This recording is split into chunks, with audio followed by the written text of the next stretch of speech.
more interactive, because I wanted to hear more about your experience dealing with those issues, and then I'll go to my last, the autism challenges issues.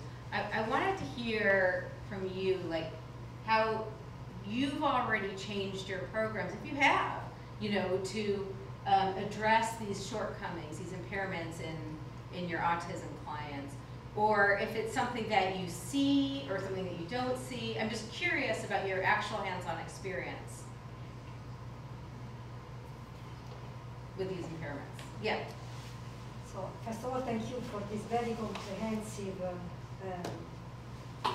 material that you showed to us. I worked 1 year at the Morgan Center before I moved to home. Okay. Was Jennifer there? With Jennifer, 1990. So you probably know Johnny. I don't know if you remember. No, but I don't remember Jennifer. There was another, so 1997, I think. Okay, before. And so I have several comments. One about the sensory processing, that you say how this population interact with the external stimuli. I want to make you almost smile. One of my interventions at the counseling center, when a client is extremely activated and very on the edge, is switch off the light. Switch off the light and remove everybody else. And that was something that people kind of, what are you doing? And immediately I achieve this high activation going down. So, and it's such, in terms of training the staff, and do not put additional stimuli in a situation that is already there. I believe that all these crises, the escalation in terms of skills, are crucial for any program, no matter what you do. So I want to share these interventions. Yeah, I'm glad you mentioned that. So basic, I completely agree. And actually, this is just a little page from the Morgan Center Handbook, the Staff Handbook, and it's I just brought a couple of copies, but it's Morgan Center quick and dirty list of behavior do's and don'ts, right? So I thought that maybe your staff, you can make copies of it, but you know what to do, like when Johnny starts thinking he's about to throw a chair. You know, how do you? Well, obviously the first thing you have to do is protect people, so you get the chair, right? But you know, beyond doing that, that emergency measure, what do you do? And it's very much not a non-escalation type of approach. And I won't go over it now, but this is also, and it's not just for crisis. This is actually more broad. But there's that. So I have another example too. Yeah. We have a new program called EMCC, and it was what our old shelter workshops were like. And part of the time most of the time people are interracial 1 to 4. Okay, 1 staff with 4 people. Okay. Okay, and they're out and they're doing things, meaningful and all that. But there are times in the day at the beginning and the end where they're in this big congregate setting with everybody. So we've had a number of people with autism that they can handle the day the majority of the program. They can't handle that morning and afternoon with the 120 people. So we have a little room off to the side. One goes there, another one goes into an office with this headphone, So we are able to kind of carve out those times that don't work for them in this model. Right, okay. Yeah. So you guys are, and as I said, I knew I was preaching to the choir. You guys have already, but we want to address this on a much larger scale. So that's why this is so helpful, is we have a handful in each of our programs, I think, that we're all learning from. And Sue Ann, by the way, her program serves Thomas. Oh. She knows Thomas's mom. So, but we want to do it on a much one-on-ones. What? Yeah, we just had the 2 one-on-ones. 2 one-on-ones. Plus Thomas, And I think that's going to be our challenge, is we want to be able to serve these individuals, maybe not all of them, but a large portion of them. And how can we either design some new services or tweak our current models? And we have some ideas, the directors, we've been talking about it, some of the things we can do, but I don't know what's going to happen with all these folks, I don't know, because obviously they'll all be in self-determination, determining their own destinies. I think it's really interesting because I'm thinking about our program that serves people with some behavioral issues called mobile work. And so it's just interesting that's, you know, a 1-to-3 ratio. You know, if you pull back any support or you change anything or add new staff in, you can always expect behaviors to go up. And usually it's around property destruction or physical aggression. And so it's just always interesting to me that the sensory processing part of that whole thing and then trying to be ahead of what's going to happen when this staffing change is going to happen. So it's more proactive thinking. I think that sometimes we have to stretch ourselves to be. So if it's a day that, you know, we're going to have a big staff changeover, then we have to change our approach. Things need to be calmer in the morning. There needs to be a plan. People need to know that plan. You know, it requires a lot more communication and figuring it out rather than just relying on it's all going to be fine, because it's not.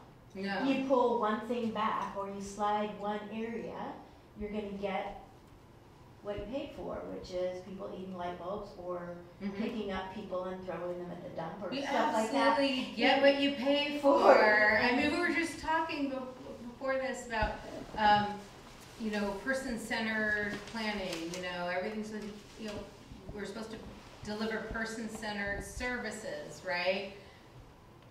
But no one's writing a check for that. So you get what you pay for. You can't get person-centered if you're writing a check for a group mentality program, right? And especially with autism, where you really do need to pull somebody out into that room. Or, you know, that person really can't do what that other group is doing, or doesn't have the flexibility to go along, get along. A little bit that if we get the schedule out at 9 o'clock, we won't be dealing with this other thing. So all we gotta do is get the schedule out at 9 o'clock. Yeah. Because the schedule is so important. Frame it for success.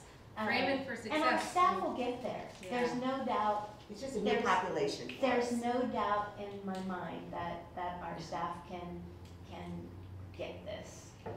Yeah, and I think, you know, with regards to the question of staff training, you know, I was talking to Brad, the head of Morgan Center, this morning, and you know, he's such a strong believer in staff training, in the sense that if you're not trained to understand somebody like this, then you are in fighting fire mode all day long, okay? Because all you see is a person who's misbehaving, right? If you weren't trained about Johnny and you didn't come to understand Johnny, you would go berserk, lose your mind, and abuse him. You would, you know, it would all end badly. Yeah, because everything he does is wrong. Everything my son does violates a rule and is wrong. It's just true, as much as I love him. But if you're trained to understand where he's coming from, all of a sudden, oh, that's not him being Mr. Mischief. That's not something I need to react to. That's Johnny, and this is what I'm going to do to make things easier for him. It becomes a different reaction on the part of staff. So, yeah, you have Brad as your next speaker to talk about staff training. Okay. He's good at that.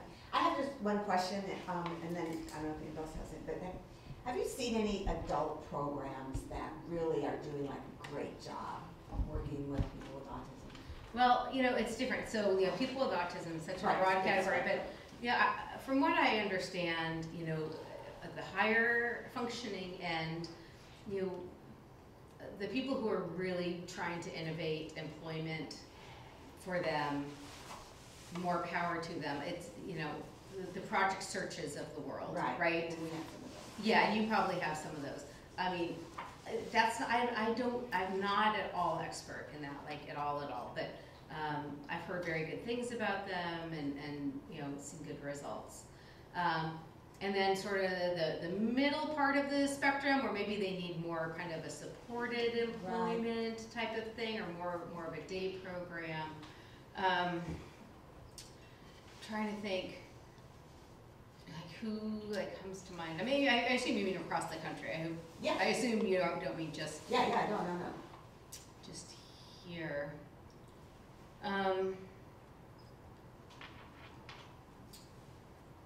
Let me get back to you. Okay. Let me get back to you, because I know I have some pictures in my mind, but I'm not quite sure their names. I'd like to but I can email you. We're trying to connect with those. Yeah, and then for those who are really more challenged, like my son, I have not seen it yet. I really haven't seen it yet. Again, you know, this is an unprecedented population. It's an unprecedented problem. And so you're not going to go find out like, oh, look at this program, this program, this program. No. There are only a handful of programs doing this because there was such a small population that needed this level of support. Morgan Center Adult Program, for example, that was like one of the only adult autism-specific day programs in the Bay Area forever, right? Right. And now that's changed. So I don't know. Let us know. Yeah. I could probably think about two of them, but I'll have to email you. So yeah, I've way overstayed my welcome. My last word is a policy idea I have, and I just want to very quickly explain it to you. Let's talk about 501c3s. You're a 501c3, I happen to know that. The Buster Keaton Appreciation Society is a 501c3. The Kansas City Quilt Museum is a 501c3. Let's see what else. The the Poodle Show Dog Society is a 501c3. Which one of these is not like the other? I'm not putting down all 501c3. You know, I love the San Francisco Ballet. I love the Metropolitan Opera. I love the San Jose Museum of Art. I love the Boy Scouts. I do. It's true. I love Stanford University, my alma mater. I love all these 501c3s. But what they aren't and what you are is an essential care nonprofit. You are different. You are more important. You are more vital to the functioning of humans in our society than any of those. What we have is a nonprofit system that lumps all of our quote-unquote charitable groups together in one category. Oh, you wanna have an impressionist art exhibit? Okay, that's great, you're a 501c3. Oh, you wanna serve the daily needs of people who are completely incapable of caring for themselves? Oh, you're a 501c3, okay? I find this completely unacceptable, right? What we should be doing is looking at that data that nobody's talking about, 5-fold increase in the adult autism population in the state of California, probably the same nationwide, and acknowledge we have a problem, and we need to develop a far more sustainable, robust network of nonprofits, and probably for-profits too, we'll throw them in, but nonprofits mostly, who will serve the daily needs of people who can't take care of themselves and who can't earn a living, right? And those we can call something else. We can call them ECNs, Essential Care Nonprofits. You, Morgan Center, I can list a whole bunch. You guys know who they are. You guys work with them all the time, all the Lanterman Coalition cohorts, right? Whether they provide supported employment, whether they provide day programming, whether they provide necessary therapeutics, whether they provide supported housing, whatever it is, right? And those can be treated very differently than the Metropolitan Opera because you're providing an essential care service to our most severely disabled citizens. What could that mean? For example, when I write a check to the Metropolitan Opera because I want to go to their gala in my $10,000 gown, I get the same tax deduction as when I write a check to you to provide essential care. Why? You're doing what is essentially a basic government function. I should get a tax credit for writing you a check for $100. I should get a tax credit. I should get $100 off my taxes. And maybe there are other benefits that accrue to being an essential care nonprofit. Maybe your clients get a priority line to get Section 8 vouchers, because Lord knows they're never going to be able to afford to live on their own. We've closed the institutions. We showed that slide. And what have we been doing to increase housing capacity? Exactly nothing, right? You can throw a whole, labor laws, right? We're talking about the phase out of, this alleged phase out of 14C, which I think is lunacy, right? At least for a subset of the population.